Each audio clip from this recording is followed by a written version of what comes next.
What is up, everybody? Welcome back to my channel. I'm Miracle120, and today we're going to be making another Apex Legends tier list video. But this time I'm going to be ranking the guns in order from 1 through 21, as well as a tier list S through D. S tier being very strong and B tier being very bad. I shouldn't have to say this, but this is my opinion, so instead of disliking the video, let me know how you feel in the comments and I'll respond. These tier list videos take me a long time to put together, so make sure you subscribe and turn on notifications. Also, sorry for not uploading recently. I just moved into college and I've had a rough start, but without further ado, I'll see you guys right now. To start this list off, we're going to be starting in D tier. D tier are the weapons that you have to try to replace as soon as you can. They're the worst of the worst. And to start it off at number 21 at the bottom of D tier, I give you the Mozambique. The Mozambique has always been one of the worst weapons in the game, so much so that it has sort of been a joke in the Apex community. This pocket shotgun has low damage, terrible range, and only 4 shots in a mag. The only thing you can do to make the Mozambique better is to add the hammer points, which allows it to do a high damage to unshielded enemies, but it's hard to find and no one's going to carry on their hammer pointless Mozambique until you search for the rare hop-up. The second worst weapon in D tier, ranking in at number 20, is the P2020. Like Bangalore says, this gun is standard issue. That is for a reason, because like the Mozambique, it's a starter weapon that does very low damage and has a very high time to kill, so you try to replace it as soon as you can. Hammer points hop-up is also equipable with this gun, making its usability a little bit higher, but like I said before, hammer points are hard to find, making this weapon sit as a starter weapon in the D tier. I'm going to put the charge rifle in D tier as well at the number 19 spot. In Season 3, the charge rifle is arguably one of the best weapons in the game, especially going for the 4K badge. This weapon is the only hit scan weapon in the game and can hit up to 90 damage per shot if you have amazing aim and a very good scope. But because the sniper ammo type being added, nerfs upon nerfs to snipers, and in Season 6 the charge rifle uses double ammo, the charge rifle just isn't a good choice compared to other weapons, even to other snipers, which leaves the charge rifles sitting at the top of D tier. Now we get into the C tier of weapons. These weapons are okay at best. They are likely to be replaced as soon as a better weapon comes up, but are viable to just survive if needed. At the bottom of C tier is the longbow. The longbow, like the charge rifle, used to be very good near the start of Apex Legends, and pretty much up until the point of Season 4 with the overall nerf to snipers. But now the longbow has a very slow bullet travel time along with a heavy drop, causing it to be very low on the list. The only reason it is in the C tier instead of D tier is because the skull piercer hop-up being added back into the game. The headshot damage can be quite big. At number 17, in the C tier category, we have the L-Star. The L-Star is very strong right when you land, but because of the lack of attachments that you can add to it throughout the game, it becomes weaker. Because people are finding extended mags, barrel stabilizers, etc. The only attachment being a stock and a sight you can add to this makes it stay near the bottom of the list. The L-Star can output a high amount of damage, but the overheating ability and the lack of energy ammo in the game makes it not very strong, keeping it at number 17. Near the middle of the C tier, one of the newest snipers in the game at number 16 is the Sentinel. The Sentinel is very fun to use, being it is the only bolt action sniper rifle in the game. But what makes this sniper rifle so low is it has a very low DPS, and the disruptor rounds cost heals to use. A buff that could be used to make this better would make it cost 1 shield cell to use, and the timer on the disruptor rounds to just not exist. If you're gonna have to spend heals, then the timer shouldn't even be there, especially for such a weak weapon. Next up, we have the Spitfire. The good attributes that this weapon has is its high fire rate and large magazine size. But unfortunately, the cons outweigh the pros. The cons of this weapon are the low damage. If a weapon doesn't do enough damage, then it won't be competitively viable enough to compete with other weapons. Even if it is being used by Rampart. Rampart makes it be able to reload faster and have a bigger clip size, but it still doesn't do enough damage. So that's why it's sitting at number 15 in C tier. At number 14, at the top of C tier, is the R99's baby brother, the RE45. The RE45 got a small buff recently, increasing the damage, but it also doesn't do quite enough damage to be in the B tier.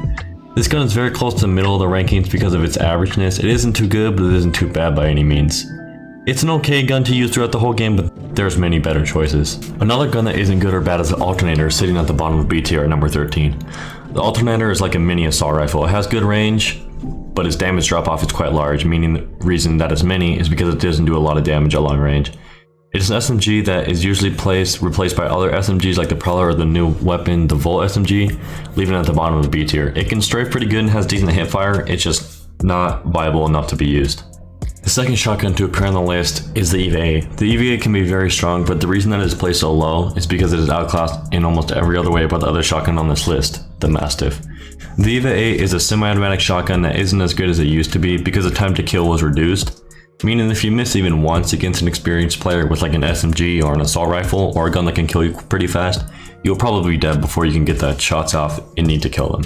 At number 11 we have the Havoc. The Havoc used to be very good in Season 4 because the horizontal recoil was non-existent. People could use a 3-time sight on it and hit shots at quite a long range. It was recently nerfed repeatedly since that point to make it a little worse, and just recently in Season 6 they changed the recoil pattern completely. Some of you think this should be higher on the list, but it used to be so good because when you dropped, it was pretty much already at full potential, but now you have to find energy mags and you have to find a turbocharger in order to make it really good again. And turbocharger being a gold hop-up makes it hard to find, so I'm gonna have to place it this low on the list. Now we have the A tier weapons, all extremely good weapons seen throughout the entire game. At the start of this tier is the G7 Scout. The G7 Scout has been in and out of the meta for as long as I can remember. The G7 Scout is a single fire assault rifle that used to be a sniper that kicks out a high damage with each shot, making it very effective at long ranges. It even has decent enough hip fire ability to be used at close ranges if needed. It is very hard for me to put this so low, but there are so many good guns this season, I just have to put it right here at number 10. The second weapon in A tier, at number 9, I have placed a triple take. Some of you think this should be placed higher and others think this is much too low. Personally, I think this gun is way too strong. It shoots very fast, and if you're lucky enough to hit all 3 shots, it can do a crazy amount of damage. It can be used as a close range weapon like a shotgun, which makes it even stronger than it already is. This gun definitely deserves to be in the A tier in my opinion. This third weapon in A tier is the Devotion. I know that I'm going to get a lot of hate for this, but because of the nerf that it received, I just feel like this weapon isn't as good as it used to be. I think this gun deserves to be as low as this because with the change of the time to kill, the spin up makes this gun's time to kill a little lower than it usually is. Even with the hop up, if you aren't the first one firing, you'll probably be very close to death before you can start firing back at full spin up. Let me know your opinion on this in the comments. Next up in the middle of A tier at number 7 is one of my favorite guns, the Flatline. This gun has some pretty bad recoil, but it makes up for it with its high DPS. The Flatline's damage per second is almost as much as Season 5 R99 before it's put in the care package. Along with that, the Flatline also has very good hipfire capabilities, which is one of the reasons why people refer to it as an AR SMG hybrid. This gun in my opinion definitely deserves to be one of the top tier weapons because of how it can be used as an AR and an SMG if needed. At number 6 we have the R301. The R301 has always been in the meta no matter how many nerfs it's given. An assault rifle with low recoil and high DPS will always be one of the top tier weapons. Since the removal of the R99 and the nerfs to shields, the R301 got even better. It can kill a person extremely fast and it has great potential for close range gunfights. It's so easy to laser beam people with this gun, it's just way too strong to not be this high. It should be higher, but there's just so many good weapons this season, it's hard to choose which one is the best. The first weapon in the top 5 and the second highest in A tier is the Mastiff. This one care package exclusive weapon, a pump shotgun, definitely deserves to be in the top 5 of weapons. A pump shotgun will always be in the meta in Battle Royales. This is the king of close combat fights. It is one of the most impactful shotguns in Apex Legends as of right now because it can deal high amounts of even in body shots if all the pellets hit, and it has a large range for a shotgun. At the top of A tier, surprisingly, we have the Hemlock. Well, not surprisingly if you've read the patch notes because this gun has received numerous buffs this season. The Hemlock had the first burst out of it be much more controllable, and because of the amount of ammunition that this thing can dump out, it causes the enemy to die extremely fast when facing a Hemlock. It can even be used close range if you are able to hip fire well and aim good. It is just way too strong. S tier, the weapons. S tier are the weapons that you never pass up on a drop. These weapons are top tier, the best of the best. The first weapon in the S tier is a new weapon of Season 6, the Volt.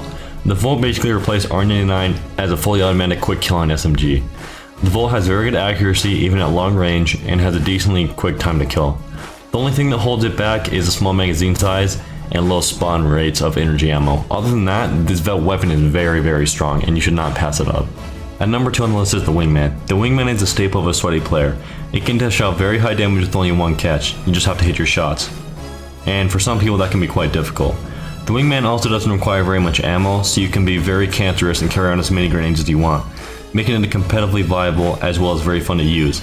You can also use this as a long range weapon because the strafing ability is much higher than ARs and sniper rifles, so you are harder to hit. If you have been paying attention, some of you have probably narrowed down what the number 1 weapon in this tier list is. I gave you the Prowler. This gun has the fastest time to kill in the game, which in itself makes it very strong. Along with that amazing perk, the Prowler also has very little recoil in full auto mode, and the burst mode deals huge amounts of damage in a little amount of time. Since the removal of the R99, the Prowler got a buff to make up for the loss of such a strong SMG. The burst mode became easier to control, making it even stronger on top of all the other stuff. In my opinion, the Prowler deserves to be in the #1 spot for the amount of damage it can do. Thank you guys again if you made it this far, and if you enjoyed it, even if you don't agree with it, make sure to subscribe and maybe turn on notifications so you don't miss any more videos. And let me know what you think in the comments. I'd really like to hear your guys' opinions.